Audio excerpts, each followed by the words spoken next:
Hello students, आप chapter 11 alcohol phenol and ether chapter पढ़ रहे हैं जिसमें आप फिनॉल की वे अभिक्रियाएं पढ़ रहे हैं, बेंजीन रिंग की अभिक्रियाएं पढ़ रहे हैं। तो आज का टॉपिक है आपका सल्फोनीकरण, सल्फोनेशन। सल्फोनेशन अभिक्रिया ताप के आधार पर फिनॉल के सल्फोनीकरण से आर्थो या पैरा समवायी प्राप्त होते हैं। सामान्यतः निम्न ताप पर आर्थो समवायी और उच्च ताप पर पैरा समवायी प्राप्त होते हैं। निम्न ताप पर क्या प्राप्त होते हैं? आर्थो, और उच्च ताप पर पैरा समवायी प्राप्त होते हैं। अब देखिए फिनॉल, ये फिनॉल और शांत सल्फ्यूरिक अम्ल की 373 डिग्री सेल्सियस पर क्रिया करा रहे हैं। तो क्या होगा? यहाँ पर उच्च ताप है तो पैरा समवायी प्राप्त होगा। तो रिएक्शन क्या होता है? बहुत आसान है। H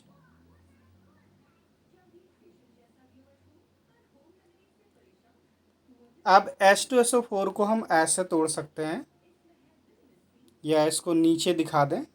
नीचे देखिए यहाँ पर H होगा, तो इसको ऐसे लिख सकते हैं OH और SO3H। अब ये ब्रेक करेंगे तो ये पार्शियल नेगेटिव और ये पार्शियल पॉजिटिव। सिमिलरली यहाँ पार्शियल नेगेटिव और ये पार्शियल पॉजिटिव, तो ये आपका निकल जाएगा H2O, और यहाँ पर आपका ये SO3H जुड़ जाएगा। तो आपका ये बन गया, फिर पैरा पोजीशन पे SO3H जुड़ गया और प्लस H2O आपका निष्कासित हो गया। तो यहाँ पर ध्यान दीजिए, अब यहाँ पे मुख्य ग्रुप जो है आपका ये है सल्फोनिक ग्रुप। तो इसका नाम क्या होगा? यहाँ पर 1 2 3 4, तो चौथे पर क्या है? हाइड्रोक्सी है। तो 4 हाइड्रोक्सी सल्फोनिक अम्ल या 4 फिनॉल सल्फोनिक अम्ल। नेक्स्ट टॉपिक आपका है नाइट्रीकरण, नाइट्रेशन। तो बिल्कुल वैसे ही होता है। अब क्रिया परिस्थितियों के आधार पर फिनॉल नाइट्रो प्रतिस्थापित उत्पाद बनाते हैं। फिनॉल 293 केल्विन ताप पर नाइट्रिक अम्ल के साथ क्रिया करके 2 तथा 4 नाइट्रोफिनॉल, 2 नाइट्रोफिनॉल और 4 वही आर्थो और पैरा नाइट्रोफिनॉल बनाते हैं। यह शांत सल्फ्यूरिक अम्ल की उपस्थिति में सांद्र नाइट्रिक अम्ल के साथ क्रिया करके 2,4,6 ट्राई नाइट्रोफिनॉल बनाता है। जब ये सांद्र नाइट्रिक अम्ल की उपस्थिति में HNO3 से क्रिया करता है, इस अभिक्रिया को ये भी इस तरह से भी पूछते हैं कि सधूम नाइट्रिक अम्ल के साथ जब अभिक्रिया करता है तब क्या होता है।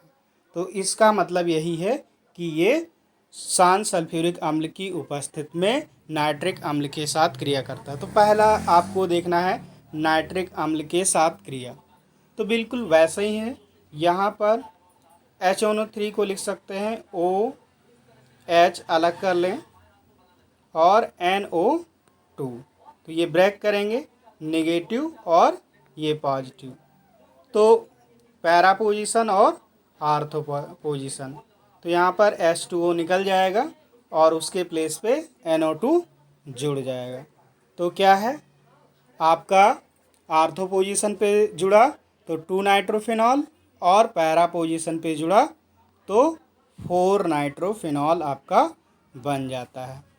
तो इसको हम आर्थो नाइट्रोफिनॉल भी कह सकते हैं और इसको पैरा नाइट्रोफिनॉल भी कह सकते हैं। नेक्स्ट, अब देखो बेटा क्या है, फिनॉल की तनु नाइट्रिक अम्ल और शांत सल्फ्यूरिक अम्ल के साथ क्रिया कराने पर इसकी उपस्थिति में नाइट्रिक अम्ल से, या यूँ कहें कि सधूम नाइट्रिक अम्ल से क्रिया कराने पर, तो जब क्रिया कराएंगे तो इसके दोनों आर्थो और पैरा पोजीशन के हाइड्रोजन निष्कासित हो जाएंगे और जल भी H और OH मिलकर जल बना लेगा, H2O निकल गया 3H2O, और इन पोजीशनों पर क्या जुड़ जाएगा, NO2।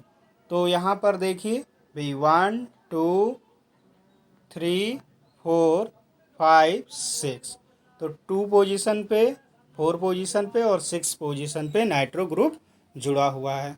तो क्या हो गया 2,4,6 ट्राई नाइट्रोफिनॉल। पिक्रिक अम्ल, पिक्रिक एसिड, ये बेटा पीले रंग का विषैला पदार्थ होता है, ये पीले रंग का होता है।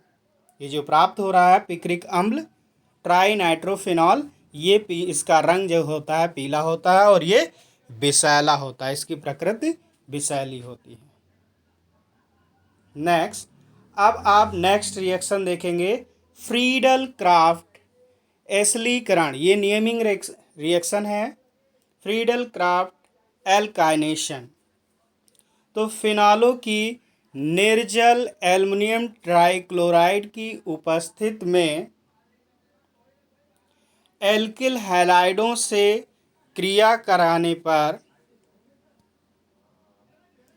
एल्किल प्रतिस्थापी फिनॉल प्राप्त होते हैं। मतलब एल्किल प्रतिस्थापी मतलब फिनॉल में एल्किल समूह जुड़ जाता है, जिसमें सामान्यतः पैरा समावयी मुख्य उत्पाद होते हैं। इस क्रिया को फ्रीडल क्राफ्ट एल्केलीकरण कहते हैं।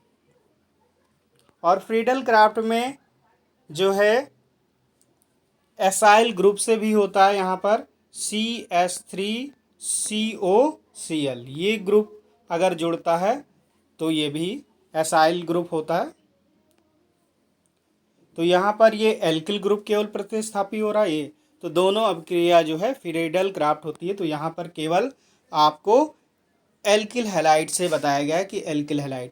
तो यहाँ पे होता क्या है बेटा, जनरली क्या होगा, यहाँ पर H होगा और H से ये समूह प्रतिस्थापित हो जाएगा इसके जगह पे और ये HCl आपका निष्कासित हो गया।